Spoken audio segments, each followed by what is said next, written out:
Hey Lunacy community, it's Chef Ado here. I just wanted to say a couple things before we get started.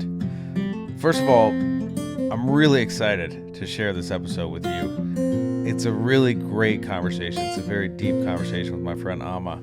I really got a lot out of making the conversation. I've gotten a lot out of the principles that we talk about here. It's been really liberating for me to think this way, look this way, see this way. And I really hope that you get as much out of it as I do. Also, if you're listening with small children, I would skip this one.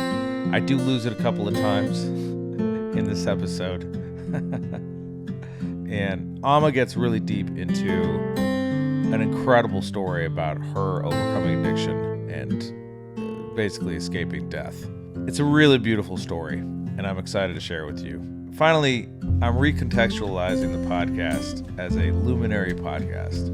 That is to say that I just talk to people that I consider to be luminaries, and my goal is to have it be luminary in its essence and nature.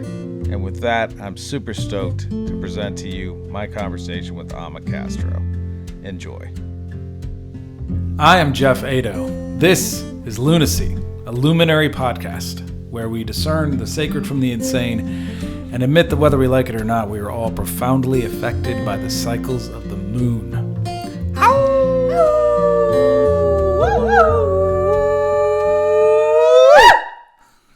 Nice. Yeah. That was good. Thank you. Man, the wolves are coming. You know, I've had a lot of practice. All right. Howling like at the moon. Yeah, cool. All Oh, right. yeah. Me too. Nice. Welcome to Lunacy. Boom. Thank you so much. Thank you for having me. All right. My lunatic today is Amma Castro. She's the founder of Conscious Partnership Coaching and Home Collective.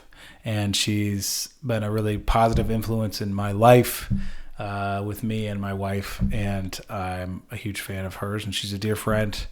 And I'm really excited to have her on the show. I'm really excited to have you on the show. Thanks for coming. Yeah, thank you so much. This is amazing. Yeah. What a surprise. Just thank you, life, that life decided to organize this moment, that I get to be here and we get to be in conversation. Yeah. I'm so happy and so looking forward to it. Yeah, perfect. Yeah.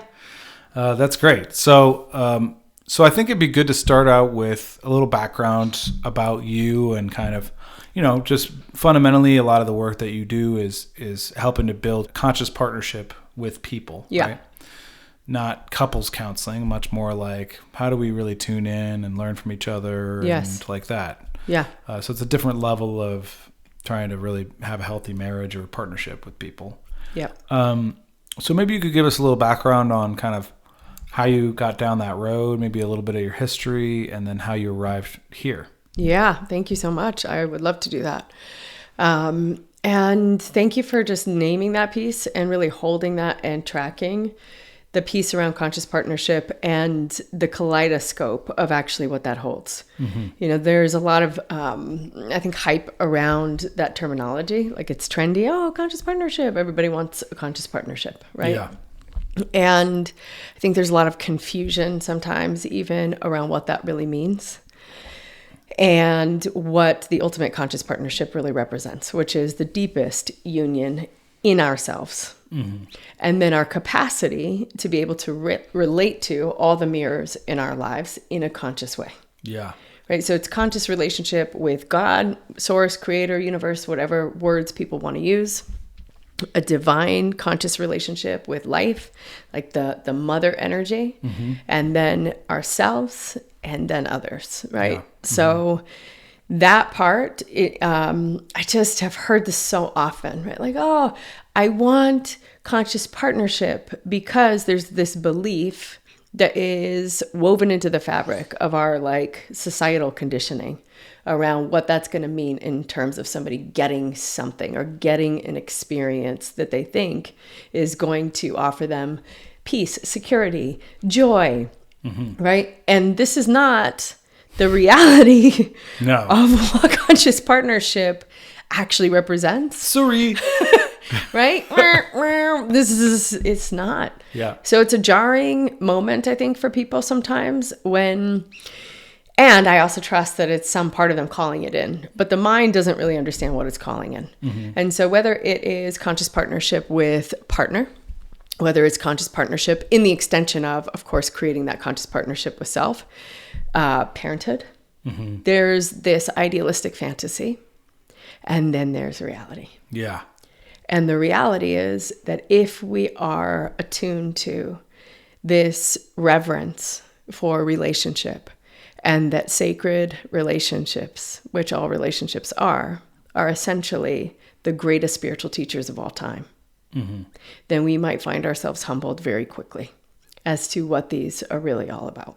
Yeah. Because it is just that reflection over and over and over again, and the mirror back to ourselves. And that work and that medicine is incredibly potent medicine if we can devote ourselves to allowing it into these corners and crevices in our own systems, physically, mentally, emotionally, spiritually, energetically, and then also back into the lineage. Yeah. Yeah. Beautiful. Yeah. That's great. That's great. Yeah. And I love that you're, really clarifying that it's not all like, ice cream and rainbows. Quite the contrary. So much of it is really like digging into, well, why is it that I'm getting triggered here? And like, where does that come from? What's the origination of that? When did I first feel that? And what's that about? And what's that about with this person? And then, really taking responsibility for, one's own wounding, my own wounding in that process, and looking at, okay, well, what's the real reason that I'm having this recurring pattern of upset that happens in this relationship, and why is my life really stuck in this way? And looking at it, which I think, the idea, the sound of conscious partnership is kind of like enlightenment. It's like, oh, it's going to be great when I get there. Little does anybody know, that's not. At least whatever experience of temporary enlightenment that I've had, although sometimes blissful, is also like, wow, there's so much sorrow and sadness and pain, and like, so really like conscious partnership is the willingness to dig into our own dirt and like unearth the things that we have not wanted to unearth, so that they stop showing up unconsciously in our relationships and in our lives. That's really beautiful to point to, and it's the work. I feel like that's the work that we were designed to do here on this planet. You know, I mean, to be clear, I have absolutely no idea why we're here. Ultimately, so I'm not pretending. You don't, no. Jeff? What? I drove all the way to Grass Valley because I heard Jeff had this answer. You heard that I knew the answer, and you know what the answer is? It's doing this podcast. All right. Welcome to Total Enlightenment. With a bunch of lunatics. That's right. Amazing. Howling. Yeah, howling. We got it all figured out. We're solving the world's problems right now. Exactly. I hope so. I really do. So I don't claim to know the ultimate answer of what life is all about, but it does seem very apparent to me in my many years of experience that we're here to learn, and we're here to grow, and we're here to learn from the people that are in our lives, that there are no accidents. You could look at it as everything's an accident, but to me that's really boring. Yeah. And that's fine if you want to look at it that way, and you're right if you look at it that way. You're right. That's your perspective, and you're right. I don't choose to look at it that way because there's not nearly as much juice in life. If I look at it as, okay, these people have been brought into my life for a reason. My wife has been brought into my life for a reason. And these are the reasons, and this is what's coming up for me, and this is what I need to like really work on, and this is what I'm committing to in my relationship. That's a very different lens to look at life through. What you're pointing to, like really considering the reverence and importance and sanctity of knowing that this relationship is put in front of me for a reason. It is a good reason, and there are lessons to learn. Being humble enough to say, what are those lessons? Instead of saying, right, fuck that bitch. I knew I should not. I almost got a spit take. It was so close. I literally intuitively, I was like, well, just hold off on the water. No, I'm so thirsty. I had that little moment with myself, and then now I know why. No, but really, like, not that, but like, instead of saying like, this is stupid, I want out, like, give me the next thing. I'm married for over 2 years now. We've been together for almost 6 years. I love my wife. I really do. And, there are times that we drive each other crazy. Yeah, of course. that's how we know each other, because we signed up to do a course with you that was like about that. How do you really be conscious about having a partnership and really honor and navigate those waters of when you get triggered, instead of like going into defense mode, which we do, both of us, really well. We're really good at getting defensive. Yeah, you and all the other 8 billion Yeah. humans running around. Yeah, I feel like it's a very common experience. Yes. It's challenging to be monk-like all the time in a relationship, For sure. So yeah, I really appreciate that that's what you're about. You do this work with your husband, Santo, who's I'm a huge fan of. Really great guy, does a lot of men's work, also leads a lot of men's work, and is just a very, enlightened individual as far as I'm concerned. Another luminary in this world. And so maybe you could paint a little picture of like, how did you guys arrive at, hey, we should do, this is what we want to do with our lives. Yeah. So it's not what we originally had planned. Okay. Right? Shocker. Shocking.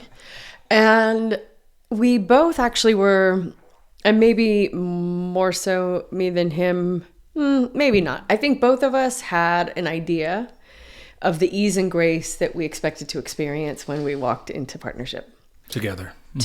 Because of all the work that both of us had done prior to this moment of even meeting. Mm-hmm. It's not like we came together and had no awareness. We both had been really working our, what's off, doing deep spiritual work.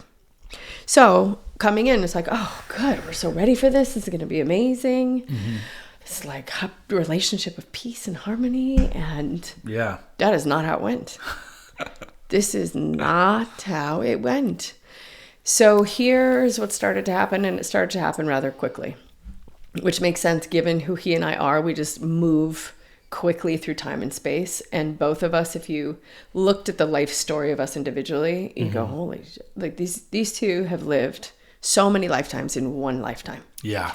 So it's not shocking that we moved at the pace that we moved. But it went in fast, and it unearthed the dynamic of our partnership, unearthed tremendous relational trauma. Okay. That neither of us really could have reached if we weren't in that depth of relationship. Right? So we were under the impression, because we had been single, both of us, for a long time, and we're really in this space of feeling super solid and really grounded in ourselves, and like, oh, we got this. Yeah. Earth, like, I'm ready for my divine partner. Let us go, goddess.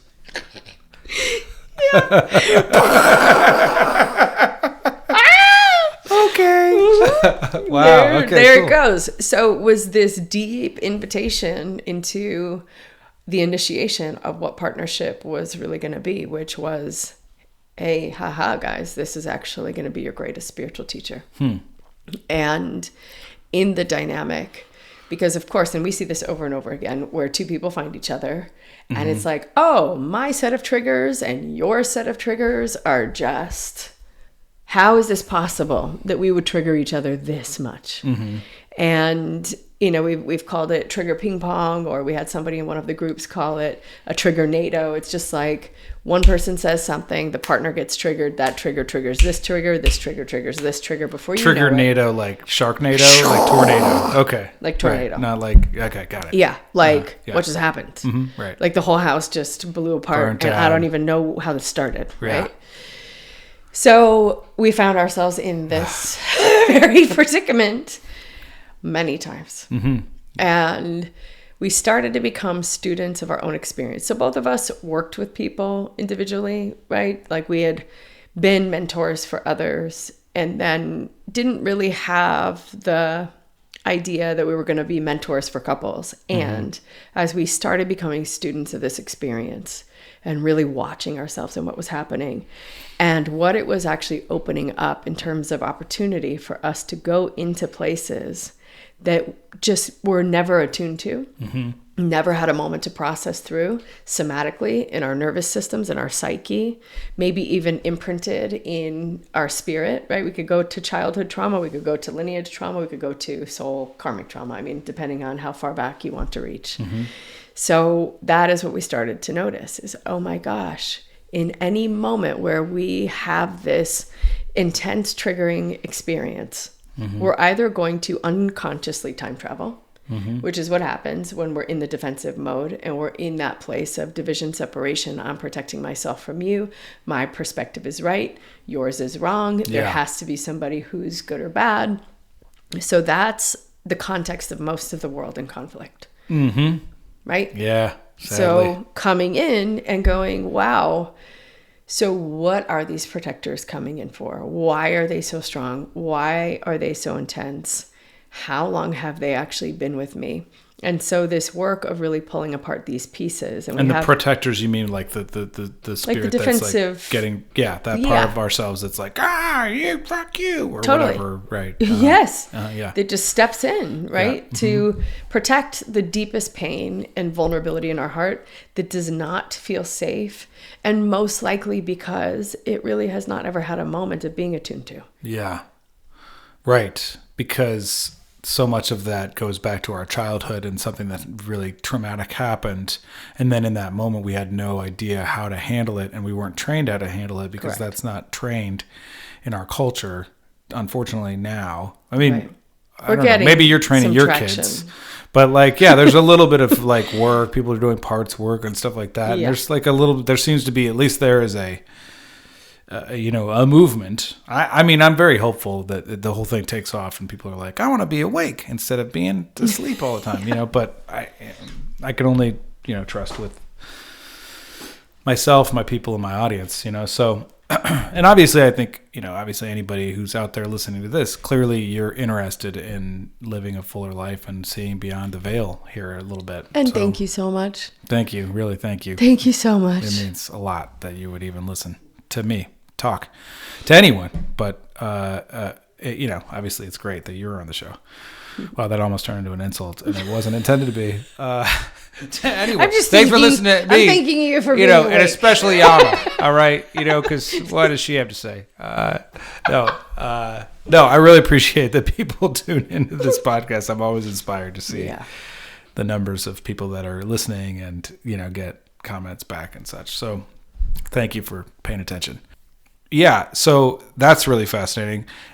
And I think what's also really interesting about what you created there is like, because background, you and Santo both had done a lot of transformational work. You've done a lot of like landmark type stuff and that kind of thing, landmark education and whatever else. And then you were also coaching people, right, professionally. So you're working with individuals to get them unstuck and lead extraordinary lives and see beyond their boundaries. And then all of a sudden you both come in together and you're like, got this. Come Easy on. peasy. Really? Look at this guy. Look at this girl. Like, you're both beautiful humans. Like, thank you. And then also you've done all this work. And so you're like, boom, here we go. This is like the Jedi effect. And of course, once the honeymoon wears off, I imagine. It was fast. Right. Okay. Honeymoon just flew by. And then all of a sudden it was just like, and you're like arguing and wrestling under the table and like really getting into it. Yep. And then, what you're pointing to is like, all of this relational trauma that had been in each of you that you only get to see in relationship. That's right. Which is something you've spoken about before, which I think is so fascinating, There's some various stories of monks, in the wild, talking to people, friends. I have a friend, my friend Kai, tells a story about like he befriended a monk and the monk said to him like, I can't believe that you're in a relationship. Like, that's the hardest school. Being an ascetic and like just, starving yourself and begging for food, that's relatively easy versus like being in a relationship. And I think because it's so commonplace and like kind of, I've heard recently that like marriage is our religion these days. That's just what we do. We get a partner, we get married, everybody wants to do it, and Disney says you should do it, and it's going to be perfect, and you're going to find your prince or princess, and it's going to be great. Don't worry about it. But then we get into it, and it's like,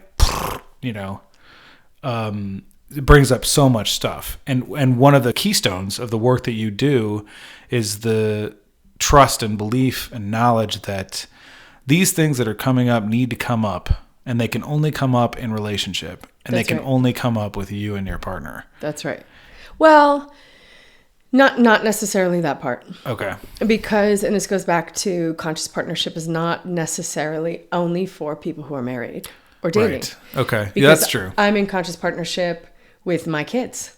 Yeah. But it's a different, like I'm doing my own conscious partnership inside of myself without holding an expectation that they have to hold that with me. Do you see what I'm saying? Yeah. So in union, there is a necessity at some point, if it's going to continue to last and be sustainable, that both people are participating in that, right? My kids, I'm not going to hold that expectation. Right. I am in conscious partnership with my best friends and my business partners. Yeah. And they know this work.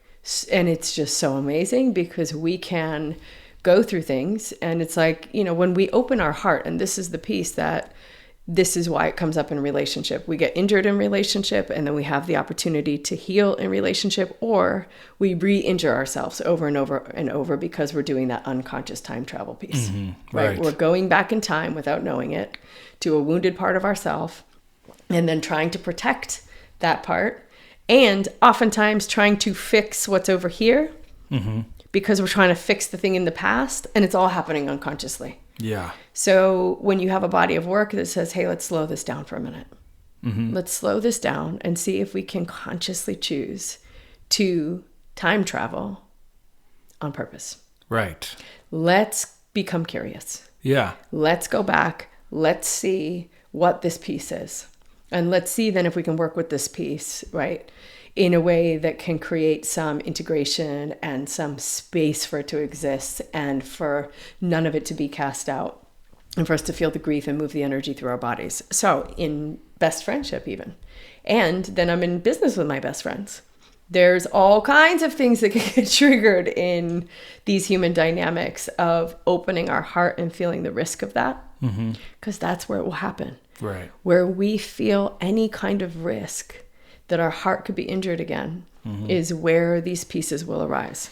So we can be, and I've seen this a lot in spiritual communities where somebody who's always like the one that everybody looks to. Yeah.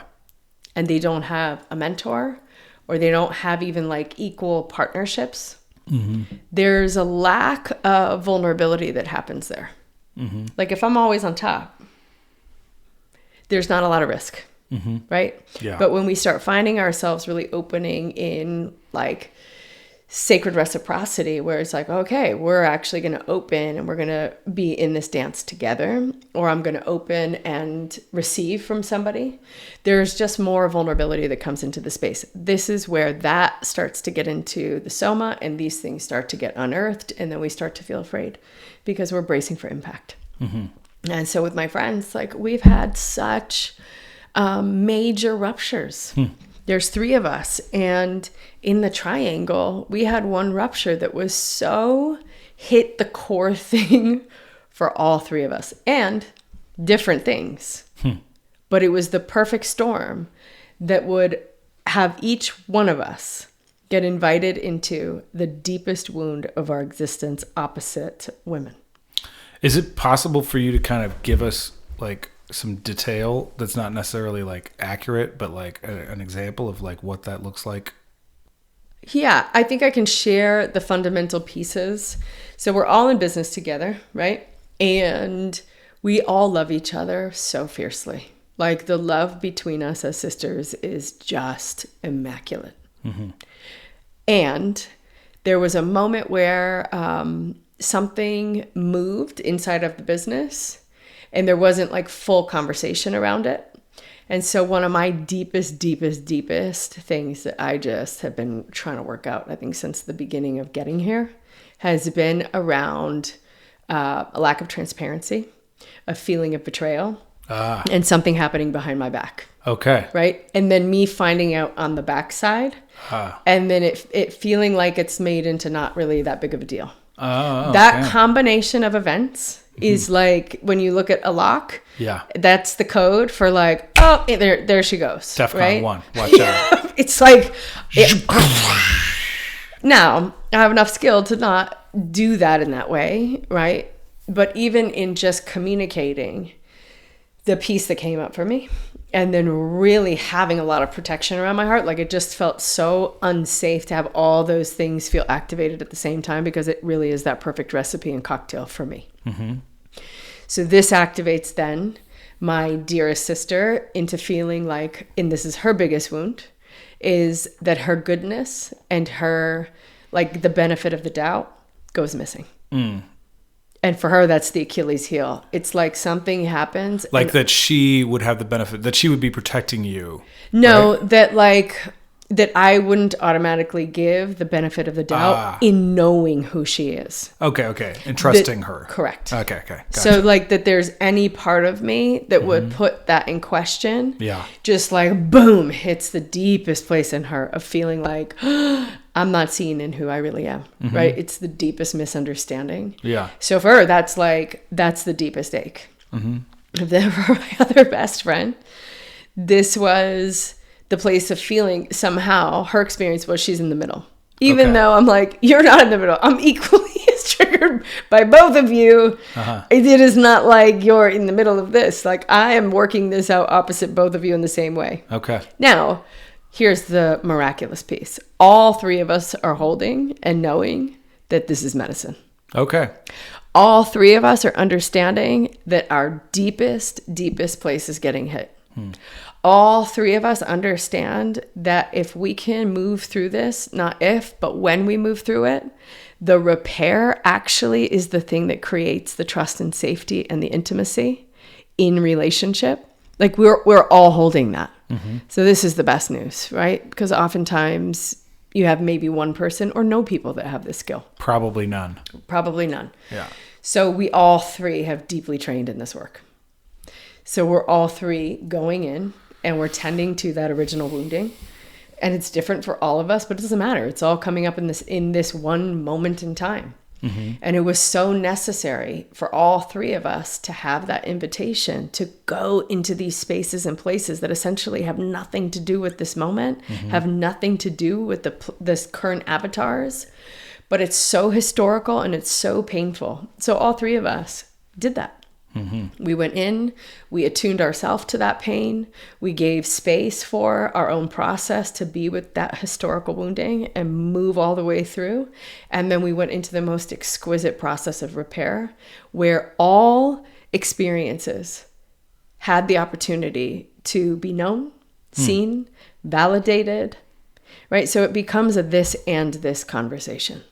It's like, you took this action with no intention to cause me pain, and I was left feeling pain. Right. And this actually really is connected to one of my teachers, James Fishgill, that I really just like shout out to you, because there's conscious partnership work, which is taking this moment as the trigger, going in and using it as medicine to really tend to an old historical place. And then there's this other body of work that he calls Led by Heart. And it's holding the four truths of any moment of upset and conflict, that there is somebody's innocent yearning and desire in their heart and their pain, and simultaneously the other person's innocent desire and yearning in their heart and also their pain. And so how that looks on the court is, I have a desire, right? Like it never would be, I wouldn't wake up in the morning and go, oh my God, how can I cause Jeff pain and it really hurt him, right? It's not malicious. Thank God. You can stay. We can continue now. That was a close one, guys. He was not sure. Close one. He was not sure. Now he's sure. Now I'm sure. Yeah. So that, and Christine is never waking up, right? Thinking, how can I? She's Maybe not. No, she's not. I vouch for her. She's not. I know that she's not. I know that she's not. So she does something, and it's like from this place in her heart where she has a desire, there's innocence there, there's a yearning. Yeah. And it could be something that creates impact for you. Yeah. Right? Both are true. So now from your pain, you're going to, from an honest desire in your heart to create safety or whatever it is that you need, do something, and that's most likely going to create pain for her. Yes. So here we go. We're stuck in this defensive cycle. We're stuck. Which we're working through. You really are. And you're doing a great job. Yeah. So, well, good. Thank you. I appreciate that. Sometimes it feels like we are, and sometimes I get that. but we're still doing the work. So and we're very committed to each other. And I want to get into that. I'm happy to tell some on myself here.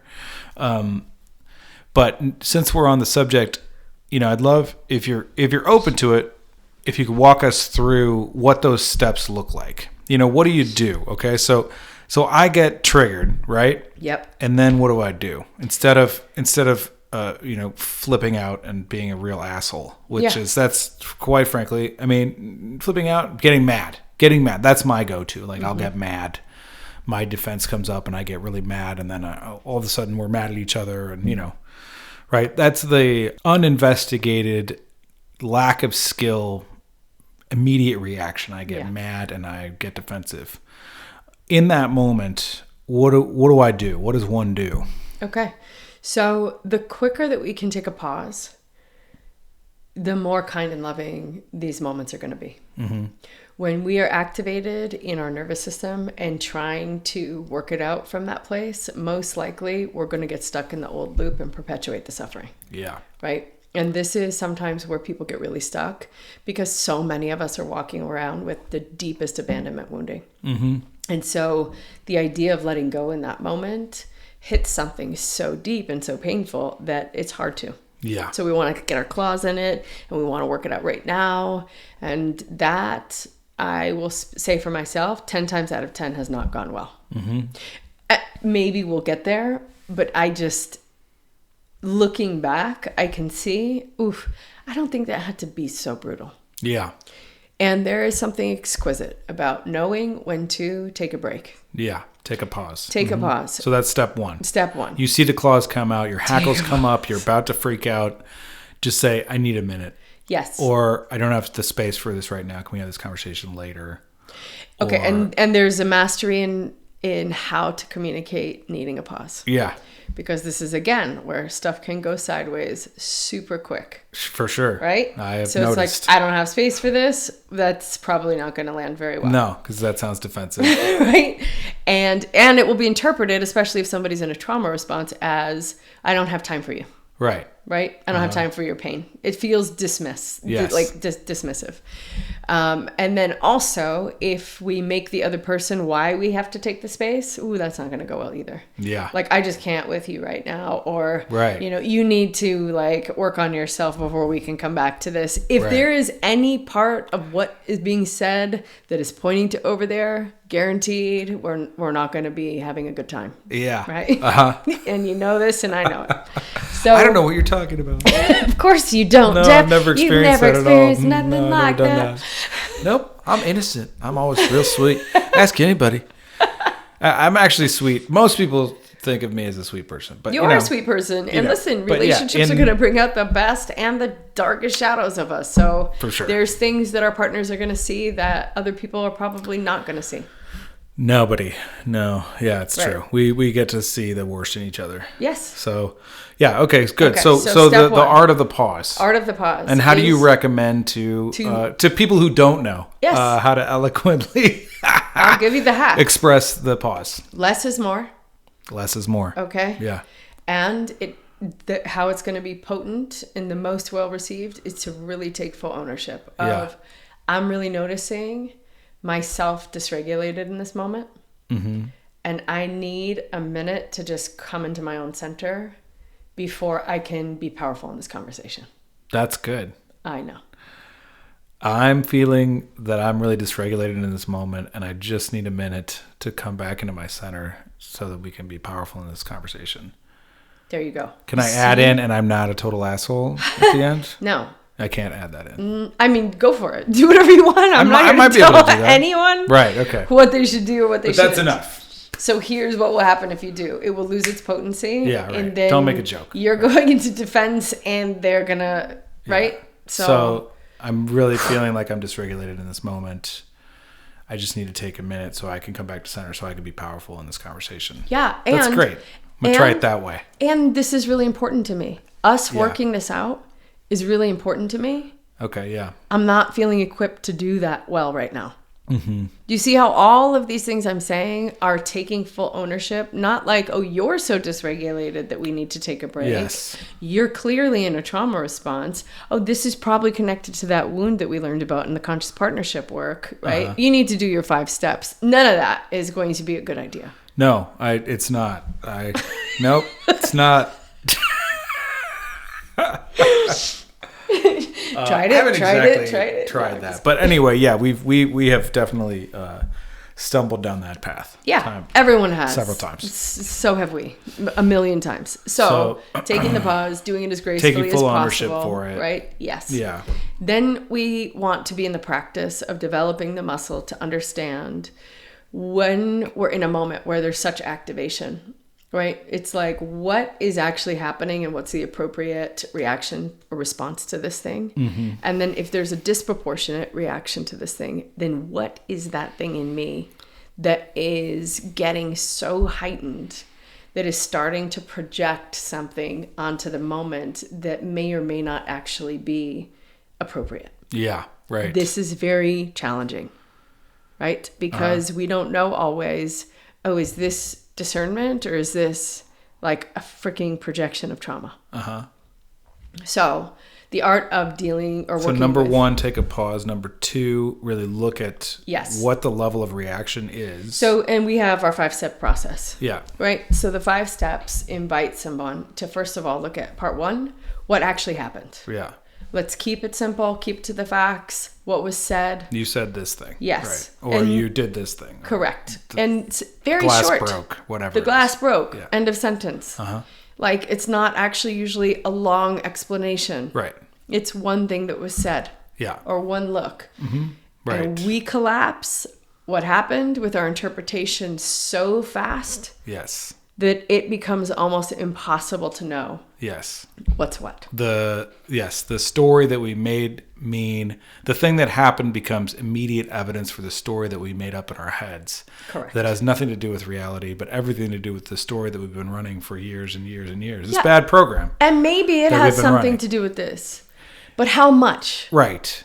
And we don't know until we've cleaned out and attuned our own instrument to be able to feel that properly. Yeah. Most of us are running around with so much in our instrument that is creating so much distortion and fear and contraction and projection and all the things that we actually can't discern what this is versus what I'm putting onto it. Yes. Right? So this medicine is designed to actually like be the antibiotic in a sense, right? Which I'm not a fan of, but getting in. But metaphorical antibiotics like are energetic medicine. Yes, energetic antibiotics. So getting into that infection. Yeah. Like really getting in there. So how we do it is we look at what happened and then we look at part 2 and we look at the narrative. What is the meaning that I just put on this? Yes. What did I all of a sudden, like they said this, but then I heard this and it reminds me of this and this other time they said this and they're just da-da-da-da-da. It's where all of our opinions go because this is what we get confused. We get confused with what happened and our opinions. We also get really confused about our feelings and our opinions. So we slow this down and we pull it apart and we start looking at what's what, right? So what happened? What are all my opinions about this and my experience of what happened? Part 3 is how did I react? So in my nervous system, did I go into fight? Did I go into flight? Did I go into freeze? Did I go into fawning? Did I shut down? Did I become passive aggressive? Did I blow up? Like really starting to look at that reaction and then looking at the underbelly of what's underneath that reaction. So what is the raw like emotion that is so tender that's underneath this reaction that is really here to protect me? And that's part 4 is looking at the feelings again. Not I feel like he's an asshole because this is an opinion, not an emotion. Yeah.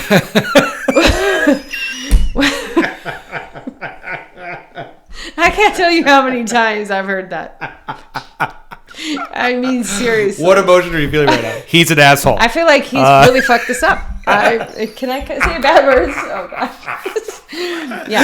That doesn't count. Okay, good. It's what I'm feeling in my own heart. What I'm feeling. I feel scared, right? And being really specific, too. Yes. And so looking you at can the feeling wheel. There you go. Right? Which sounds really silly and airy-fairy, but in fact, if you look up the feeling wheel, it's really just a chart of words that are descriptions of emotions that are kind of all over the place, and it's color-coded, and it allows you to be really targeted and specific. So it's not some airy-fairy thing. It's actually, it is surgical. Yep. It is like, boom, I'm feeling this, yes. Betrayal or whatever it is. Something very specific. Yeah. Okay, good. So looking at the feeling, So that's helpful. number 4. Because it gives nuance. Yeah, right. And I can't tell you, as somebody who just really honestly had very little emotional intelligence at one point, to look at that and be able to start understanding the naming of something. Yes. Oh my gosh, I'm feeling disappointed. Yeah. Oh, I'm feeling alone, right? So it really, while it's like the thing that brings in precision, also simultaneously is expanding the landscape. Yeah. Right, of the nuance Right. and the complexity. So highly recommend that. Also, Center for Nonviolent Communication has a whole feelings inventory. Okay. Also phenomenal. Cool. And this will help us Center to for deeply... Nonviolent Communications. That'll go in the show notes. Yeah, super amazing. They also have a needs inventory, really powerful work. Yeah. So looking at that, like, oh my God, what is the deep, raw, tender feeling that I'm having underneath all of this? Seeing if you can give that a moment, the permission to validate that very real pain that you're in, because this is vital. We want the other person to validate the pain. Yeah. Through agreeing with us that their behavior was terrible. Right. Right? Yeah. I need you to tell me my perception of what just happened is right, so Yes. that my pain can get validated, but Right. I'm not even actually connected to what my pain is. Yes. And this And is that the... it's your fault. Correct. Oh, God. Yes. So then in part 5, we take out number 1. We take out the current avatar, the situation, what was said, right? Just take it out for a minute. Put it over here. We take 2, 3, and 4, and then we look at, okay, what's the narrative? What's the reaction? And what are the deep feelings that are underneath? And how far back does this go? How far back does this go? When do I originally remember feeling this terrible That's correct. emotion that I'm feeling right now? Yeah. And, for me, like, okay, so telling one on myself. If I get interrupted, I get really triggered. That's a big one for me. And so it's not always like with friendships or whatever, I'm able to kind of, I don't know, not always, it doesn't always send me into like asshole town. It doesn't send me into full claws out Wolverine-Mode. But with my wife. Yeah. Wolverine. I mean, totally. Yeah. Totally. And I get really mad, and I feel like I'm not heard, and you're not listening to me, and you're not being with me, and all this shit. Which, whatever. I mean, look, if somebody interrupts you and makes an assumption on what you're thinking, you might get offended. That's a pretty normal response to have, actually. But to go into like extreme anger about it and like rage about it, well, that's not normal. Even if the response was just like, I'm a little offended, you'd be able to communicate that. Hey, I really wanted to finish my point, which was this, and I get that you think you know what I'm saying, but that's actually not what I'm actually saying. This is what I'm saying. Right. Or that is what I'm saying, but I really wanted to say it myself and have you hear it, if you don't mind just taking the time to listen to me. That's an artful way of dealing with that thing. Yeah. That I have yet to learn. But you're practicing. Here we are.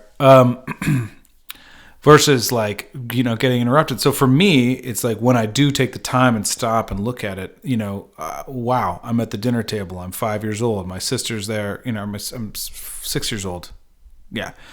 6, 7 years old. Whatever. Down there. And I'm sitting at the dinner table, and my dad and my mother are having an intelligent conversation at the dinner table, and my sisters are getting involved, and they are 14 and 15 at this time, right? They're 6 and 7 years older than me. And then I say something, and everybody laughs at me because it's silly, because what I'm saying is a 6-year-old thing, not whatever they're talking about, but I want to be involved in the conversation. So I get ridiculed, or that's how I feel. And And also then I can't say anything, and then they just keep going. And I never get heard, and then I'm left feeling fully abandoned, fully unheard, and just like sad. And I'm this little boy, and nobody is aware at the table that I am like dying inside, but really I'm dying inside, this little boy, you know? Right? Yes, okay, so something like that. Exactly that. That's it. That's it. Okay, thank you. That's it. Thank you for getting me. And all that boy was really deeply longing for was attunement. Yeah, right. Exactly. Like, does anyone recognize my existence? Yeah. My heart? My pain? Yeah. My loneliness? How I feel so silenced and shut down and unseen and dismissed and discarded and on the outside? And it's like, no? Yeah. No? Nobody? Okay. And what do we do with that pain? Yeah. Stuff it down. And Because that's just what we've been doing. yeah. Right? As humans. So for that moment, for you to actually attune yourself to that, to slow down enough to connect to that part, to that boy who sat at that table how many times and felt that pain how many times. That's part one. Yeah. That's right. This is where conscious partnership begins. Yeah. Conscious partnership with you, the man that you become, with whatever those parts are that are going to show up along the way and are going to come up opposite this mirror called your beloved. Or, right? Yeah. The closer and more intimate the relationship is, the deeper the medicine is going to go. Yeah. Oh, I could actually just see that boy at the table. And it just makes so much sense that when you feel interrupted, that's what comes alive. Yeah. Thanks. Yeah. Yeah. I'm not like super impacted by it right now because I'm so familiar with it. That's what's going on. So I don't want it to seem like I'm not moved by what we're talking about. I am moved, and I have been moved by it.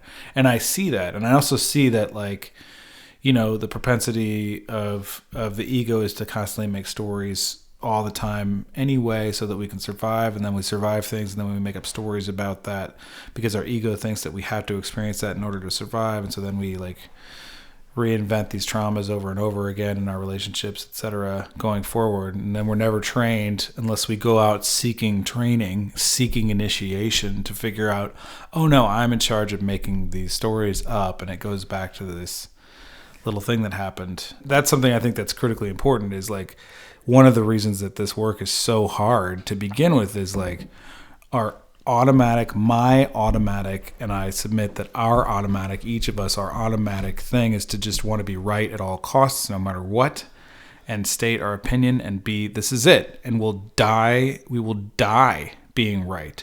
Being right is more important than living. And it really is.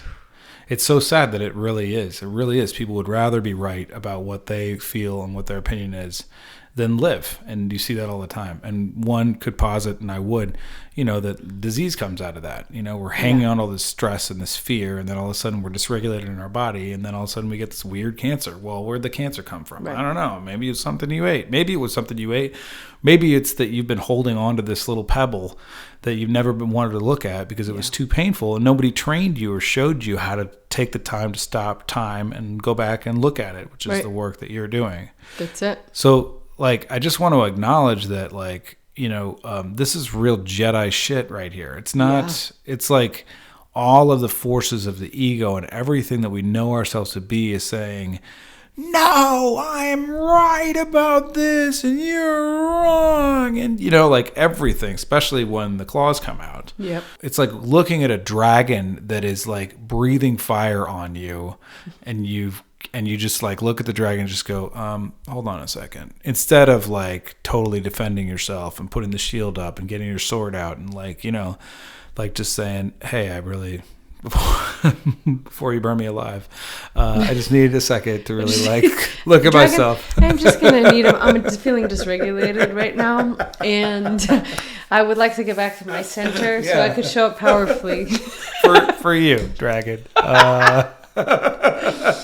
If you could refrain from eating me just for a while, I'll taste better. I'll taste better in like 20 minutes. Okay. Yeah. So I just want to acknowledge that, like, all of this work and the work that you do, the work that we do, is really. It is against the grain of the norm, but that's why this conversation is really important, because this conversation is about how do I break out of the mundane, break out of the patterns that I have in my life? How do I break out of the ordinary and live extraordinary? How do I be really, truly conscious of the preciousness of this very moment right here, right now? Yeah. And how do I honor the gift that I've been given of this consciousness, of this awareness, of this understanding of this relationship, and really like fully give the gifts that I'm here to give. And that's I think that's also what's at play here, because like, so I just did this like 10-day men's retreat thing, right? Initiation thing, men's initiation, traditional initiation of men. And I'm 50, which is hilarious, but I am coming into a new, thank you. It's a very new realm of life and who I am and what I'm committed to and what I'm doing with this podcast, doing with my music, doing with film, comedy, the things that I'm up to, like, what am I actually doing about those? And what is it that I'm not doing about those? How am I holding myself back? How am I, and a lot of it for me, what came up, which I've shared about on the last podcast, like a lot of the need for validation, the mother wound, like just constantly, I need validation. I'm in the work of validation. I'm talking on air right now, whatever. I sing songs, I do things, everything that I do professionally, really, aside from teaching, but even that is upfront and public, speaking. So like, all of it is about validation. How do I see beyond the need for validation and just really own who I am? And a lot of this work that we're talking about is really healing the pain that we have from our childhood so that we can authentically and powerfully give the gifts that we are here to give, whatever those gifts might be. That's it. It's the deepest devotion to liberation. That is essentially what it is. And like I said, I started this medicine work with conscious partnership medicine. And when I say that, I mean like energetic, right? Just deep spiritual medicine with going into childhood trauma. Mm-hmm. And then it did extend into, I can feel this multi-generational piece that is alive here. And I'm watching it ripple forwards. So it's going in both directions. Yeah. And then there was a time eventually in this process where I went, oh my gosh. And for me, and whatever somebody believes, please keep believing that. Mm-hmm. I could feel, as long as it's empowering. As long as it's empowering. Yeah. And if it's not, I trust that at some point it will become that. So it's all perfect. In my spirit, like I can feel the thing that I'm here to liberate myself from this time. Mm-hmm. Like Mario Brothers, I've tried this many times. I'm off the thing, back, start over. Oh God, I love that reference. I can feel this. Like I know that I've just gone off the edge and not pulled it off. Yeah. And so these deeper places of soul liberation. Mm-hmm. What does that mean? Like, what are actually these places in which we've constructed a prison inside of our own self? Mm-hmm. And how do we work with this? Because one of the things that we tell people from day one, people come and go, oh, we want to save our marriage. Mm-hmm. That's not the business we're in. Right. I cannot guarantee for anybody at any time what their liberation is going to lead to. My commitment is not that people stay married forever. Yeah. My commitment is that people get free and then they choose if that's what they want and who they want and be in union with. And that's the risk. And a lot of times I think it's why somebody won't do this, because that fear of loss. What happens if? Right.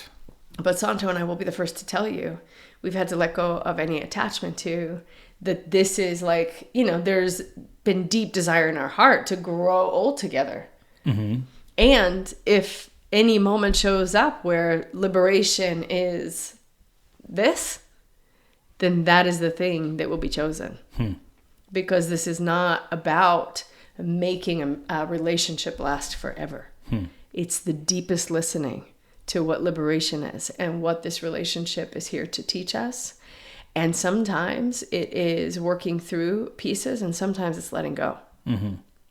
And sometimes in dynamics, I mean, we've walked a lot of people through uncoupling, right? Because it's like, okay, we're working through this trauma pattern and we're getting into these places. And then there comes a time where the choice is to let go. Yeah. Right. Because what one time was medicine now has become poison. So we don't know in relationship if that moment will come, when it will come. Wow. And so this idea of non-attachment, we think we have an understanding about this, like, oh yeah, non-attachment. Again, conscious partnership. Oh yeah. Sounds great. I'm just going to be non-attached. Yeah, I'm not going to care. Totally non-attached. Very different than being aloof, friends. Right. Dissociated and not attached are different. Having had the poison protection of aloof in my life for a long time, and generationally speaking, that's not non-attachment. That's not the same. To be fully in your body and in your heart and love deeply and be willing to fiercely let something go. Yeah, right. Because that is this place. This is Earth. It's like... Yeah, and that's the poetry too, letting the bird fly, knowing that the bird's going to fly away while you hold it in your hand. This bird's going to fly away. I know it's going to fly away, and then it flies away, and then being okay with that. Whatever it is. Yep. It could be the best kiss you've ever had, a relationship that you've ever had in your life. And just knowing this is, it's impermanent and it's going to fail. It's good. We're all going south. We're all going under the ground here, folks. None of us are not going to have that moment. Yeah. There is an acceptance. There's a principle in Zen that I really love that's from Zen Mind, Beginner's Mind, called continuous death. Yes. Which a lot of there's a lot of Buddhist traditions that wake up in the morning and the first thing they do when they get up is contemplate their death, which sounds terrible, but is actually super liberating. And the idea of continuous death is acknowledging at any moment in time, I could die. Heart attack, stroke, meteor, whatever, nuclear bomb, who the hell knows? Something's could happen, knocks me off my feet. That's it. I'm out skis. We're dunzos. Okay. And who knows what happens? We might have some ideas, but we might be wrong. Who knows? We don't know. Right.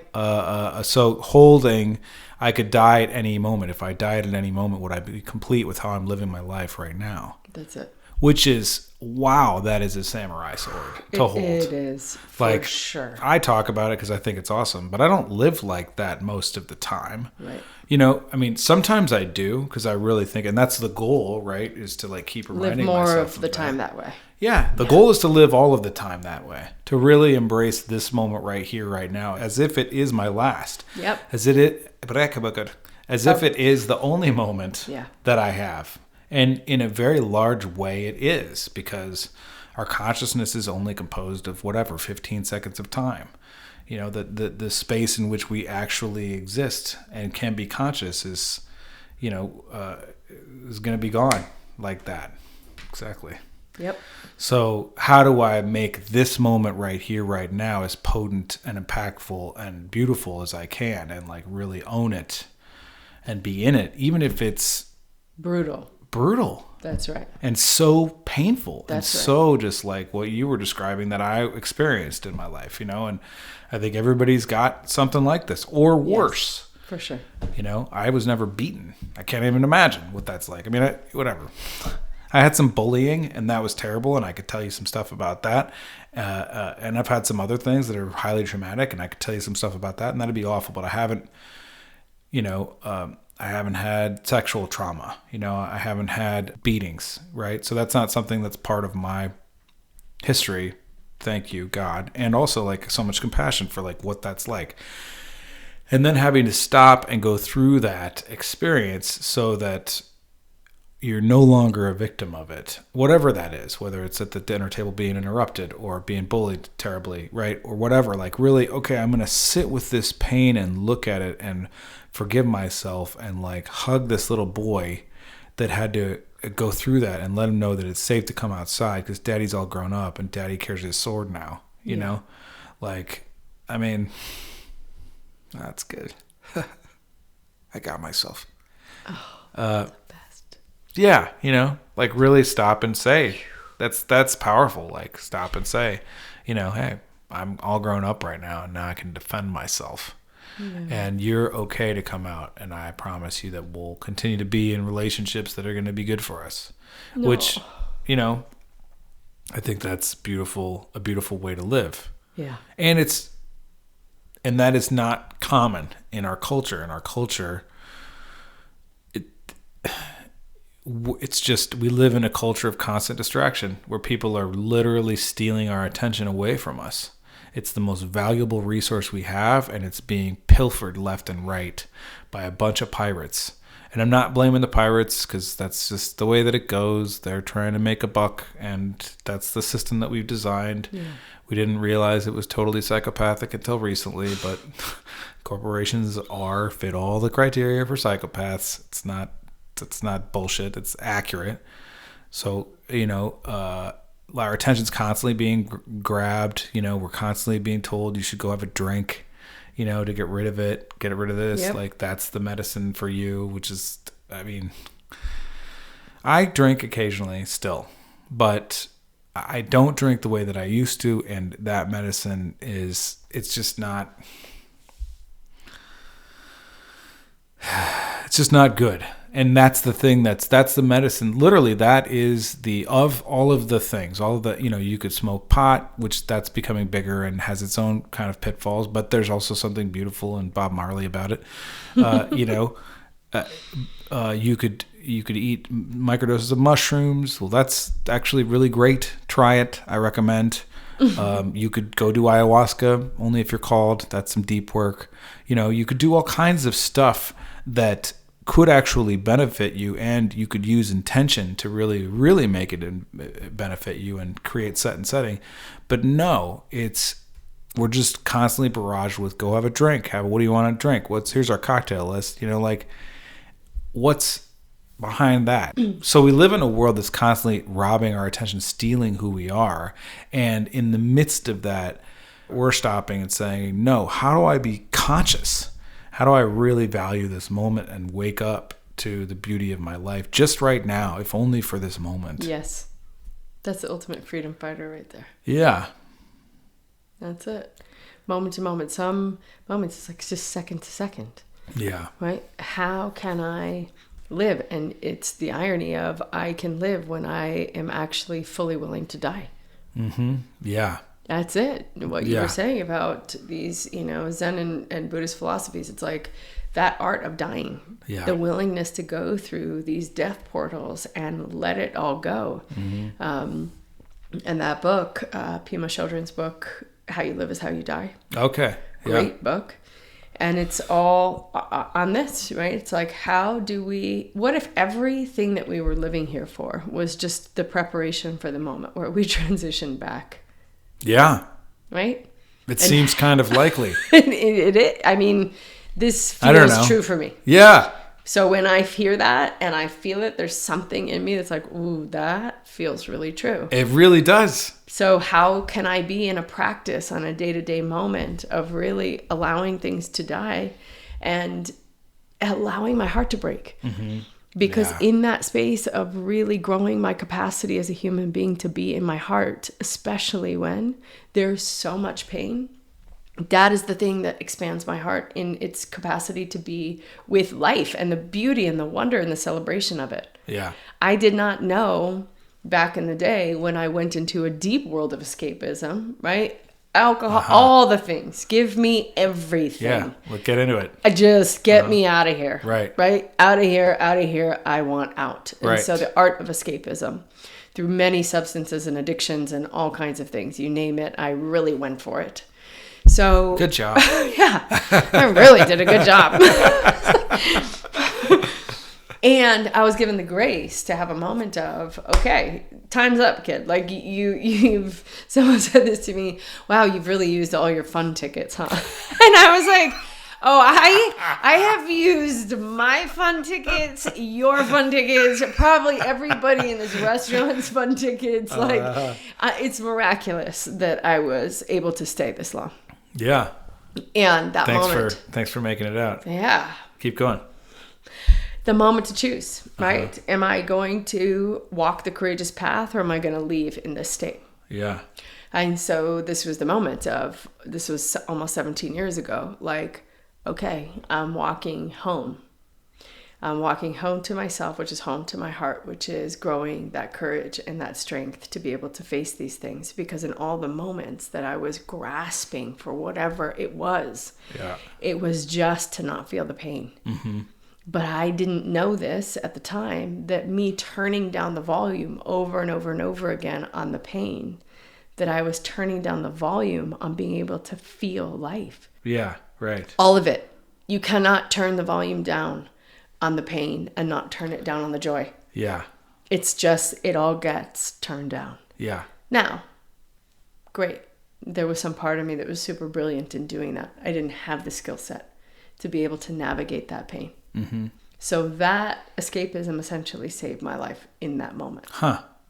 It put things on ice. What a beautiful context. Yeah. So I'm super grateful. That's so interesting because I feel like when you turn the volume down on the pain, you're also turning the volume up on the pain. Like, yes, the suffering. Do you mind sharing like what the moment was? Like what happened that all of a sudden you were like, oh fuck, I gotta. Oh wow. You don't have to. Yeah, I mean it's just kind of a longer story, but I can maybe make it a little bit concise. So I left home at 14 and was just wanting everything escape. Like, I just need to grasp for anything to not feel this excruciating heartache. Wow. And I got really good at this. And so by the time I was 26, I had been mostly in the 5 years prior to that, starting in my 20s, really, early 20s, about 20 years old. I became highly addicted to crystal methamphetamines and then also started using heroin a couple of years down the road. Wow.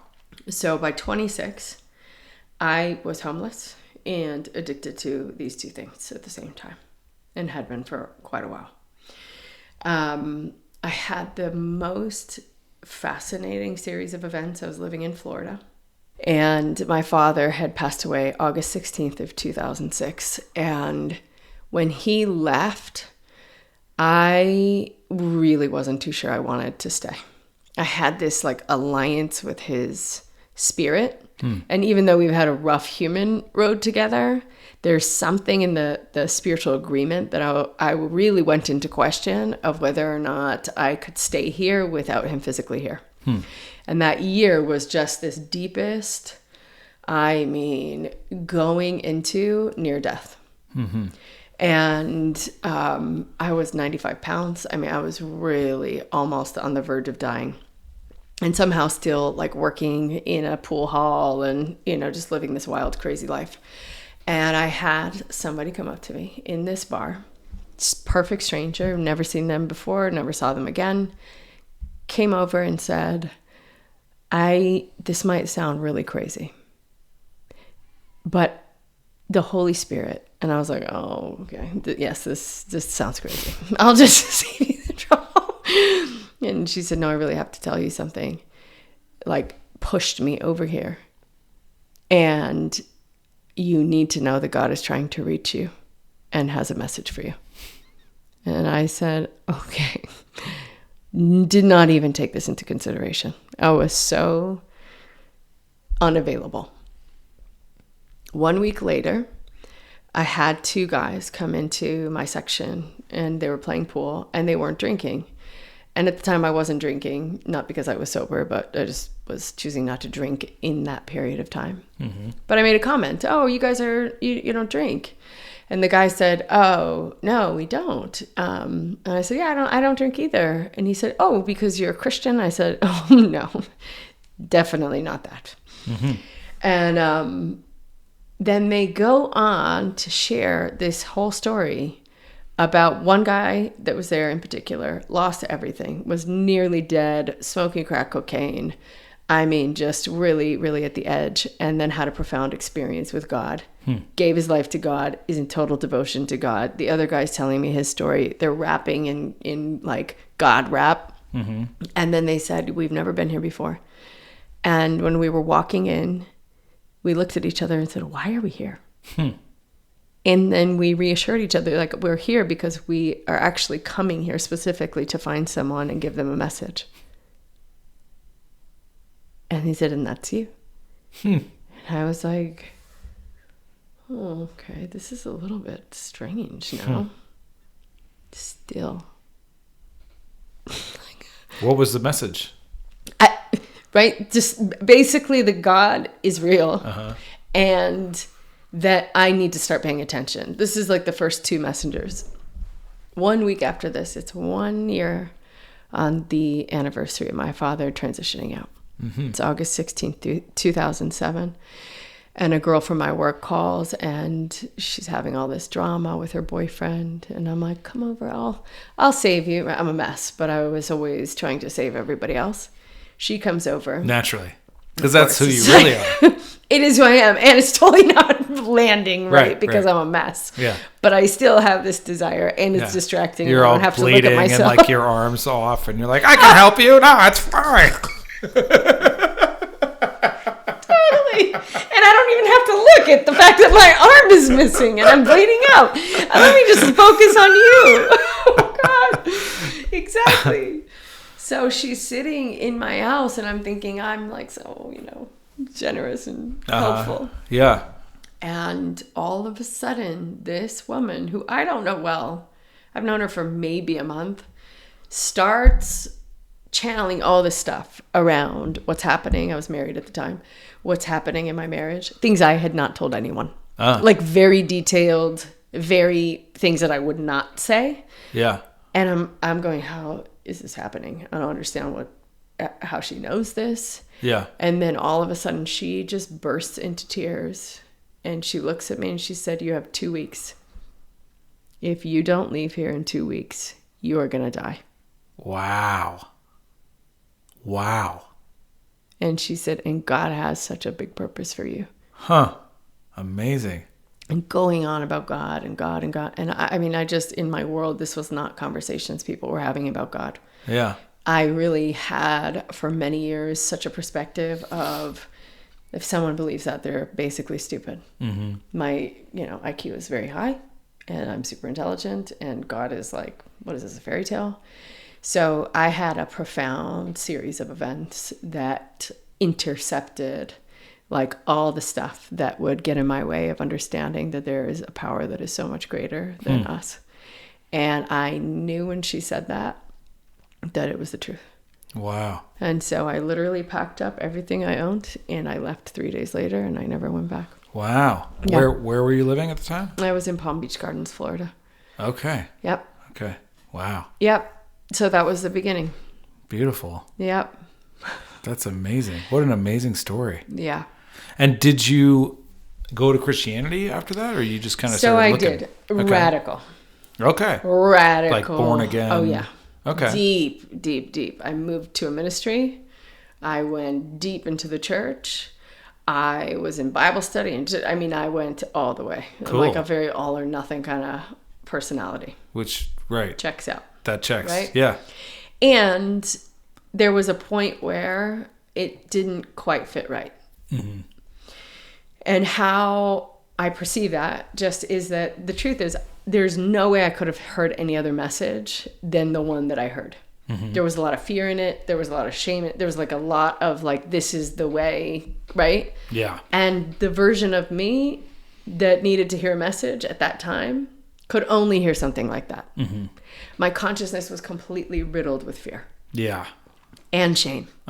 And like looking for something where I don't have to be responsible. Yeah. That is my solution. Right. So it was a perfect fit. Fascinating. Okay. Right? So like, this model of like guilt and shame and you're the sinner and all that stuff really fit. It really fit. By the way, no shame in the game on the Christian front. We love you. For sure. And I love awesome. Jesus so much. Yeah, me too. Go Jesus. Go Jesus. I have a deep love. But there were these elements over time as I started doing in this model of Christianity. In this model, yeah, right? Just like those elements of fear and the elements of shame and the elements of those things just weren't. It was like, oh, this isn't quite fitting for me. Mm-hmm. Yeah. And so there's been just a deep, for me, in my own process, evolution of what that has looked like and what that means for me. And this has really expanded my experience in relationship to source and life and God and all the things that it is. But I also have such deep respect that God is so infinite that this power can channel through all these different ways and reach whoever, however, right, in these moments with just the right message, just the right philosophy. Like, it just is so mind-blowing to me. Yeah. Beautiful. Yeah. That's so awesome. Yeah. What a beautiful miracle. Yeah. Series of miracles. Series of miracles. Yeah. And I had no idea what would be in store. And I am so glad I made the choice I made. Yeah. And received the gift. Because I just love being here. I love getting to serve. I love seeing people become free. It's like, oh, I would have missed all of it. Yeah. And you have children. I do. Yeah. And they're beautiful too. They're beautiful. I want to acknowledge you for doing the impossible, because I really feel like what you did was impossible. And you know, I have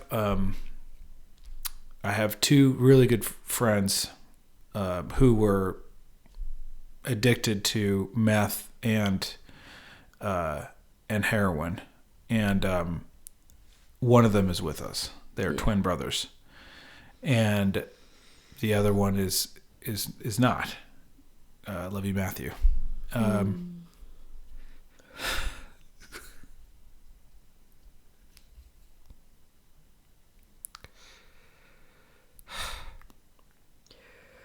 And the one that's with us is like a very good friend of mine. You know, we see each other. He's lives in New Orleans, but we see each other often, and I love him. And you know, but I get, like, having witnessed Matthew leave us, not knowing that was where he was. Like, I had no idea. None of us really had any idea that was how deep he was in this hole, except for him and his brother. And his brother was in it with him. They were both in this same hole. So I didn't know. So I wasn't able to, like, help him. Not that I was in some super great place, but I was in a better, whatever. I could have helped him. The point is, I don't feel responsible for him leaving. I just think it's really sad that he left. And so I see, like, what you did was impossible, and you listened. You listened to God speaking to you through these people, through these events. And I really want to acknowledge you for listening. And I really want to acknowledge you for doing the work that you were here to do. You know, I've known you now for, I feel like it's been a year, something. Yeah, feels longer, but I mean, feels long. Many lifetimes. All right, Amma, we've been doing this. We're kicking it. All right, we're rocking this one out. Boom. You are someone who is living their truth and their passion and their purpose. And there's no two ways about it. That's who you are. That's how you show up.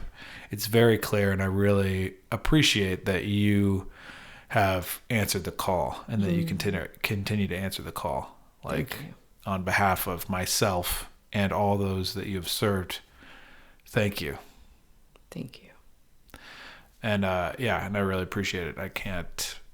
I feel like the work that you're doing, the work that we're doing is like, this is the most important work. Not to be not in any sort of like looking down on other people kind of way. Not that at all. No. This is just the really important work that we need to do as humanity to heal our relationship with the planet and each other and ourselves. Yes. And God, or Creator, or Great Spirit, or however you interpret this miraculous being that we have. So thank you for doing that work. Yeah. Same. Right back at you, mirror, mirror. So grateful for you. Thank you. Thank you for your medicine that comes through in song. Got to hear your amazing song that you wrote at the men's retreat. It was so beautiful. Thank you. For all of these conversations that you have that have such a tremendous ripple.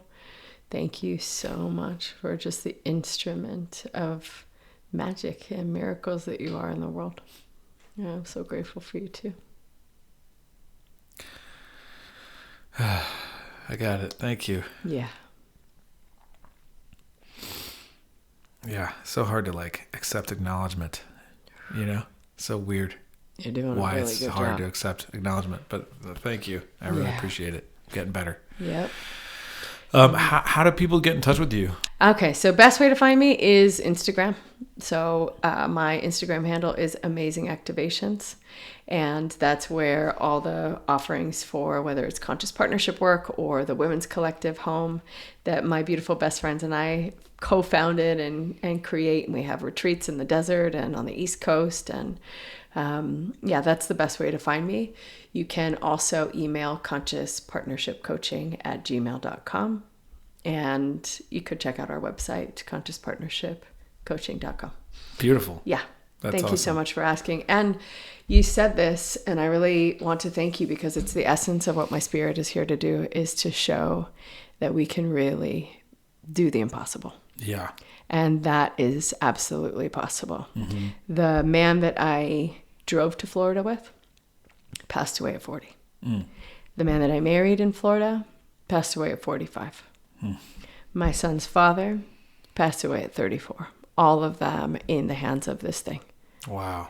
So that ache, right, of just like, oof, this is really a roulette kind of game to play. And I just feel the essence of my soul, like we're going to go in and we're going to come out. And that is going to be the beginning of making the impossible possible. Yeah. And only the beginning.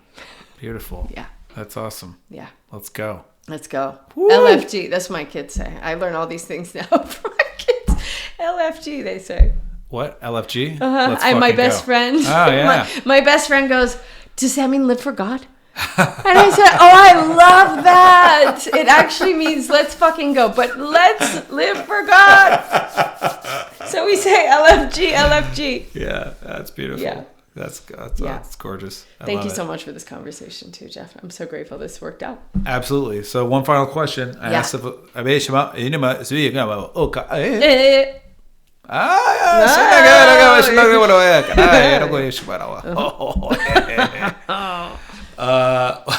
for you, Alma, what is sacred and what is insane?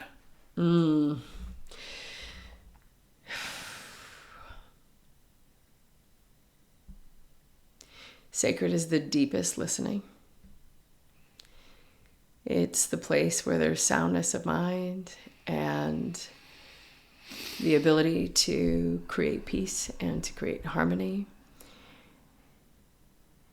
There's a walking with reverence and honor and integrity and transparency and truth that is just unwavering. It's the thing that holds like all experiences, right? And the best possible outcome for all. And then insanity is just for me like the mastery of not listening. And I actually have a very dear friend, Gunga Jaya, who has said addiction is just not listening. And so all the ways that we are grasping, that we were talking about to escape the going in, that's insanity to me. It's the mastery of not listening. Mastery of not listening. Yeah. So many of us are masters of not listening. That's right. And it's really not something you want to be a master of. I mean, the one thing I wanted to touch on really quick before we close, which is this piece about like when we get to the death moment, to look back and go, oh no, I listened, like I did it right. If it's not about that, like that, this idea that all of our life is preparing us for our death, that everything that we experience in life is preparing us for death. And then when we look back, we grade it. Like we look back and we're like, oh man, oh God, wow, again, Jeff, with the thing, with that, seriously, guy. it is something that rings true for me. People talk about, oh yeah, there's like a life review when you die that have, you know, had the near-death experiences. It feels real for me, but it's also an extraordinarily powerful lens to live through. Like, not that that's true, but simply that, like, putting that on, carrying that, like, oh, what if all of this is like a prep for, like, when I die, to look back and go, did I do it? Did I take that chance that I was given so many times? Did I finally take that chance and make good on my promise? Or did I just keep slipping back into the mastery of not listening? Right. Did I keep slipping back into the fear and not wanting to deal with the truth and not wanting to be responsible for all of my life and rising up, you know? And that's, by the way, super hard, you know, super challenging. Again, some Jedi shit that we're talking about. That's right. And I'm just practicing, and so were you. And so, Same. like, you know, Students of life. may we all rise together. That's right. In this lunatic world. Insane asylum that we're in. Really, exactly. I mean, so let's just crazy. be real. What is going on? Bunch of lunatics. Yeah, seriously. Yeah. Thank you so much for being on the program. I really appreciate it. I look forward to meeting up again on the program, part 2. All right. A new topic. Maybe throw in some Santo here or there, Yep. you know?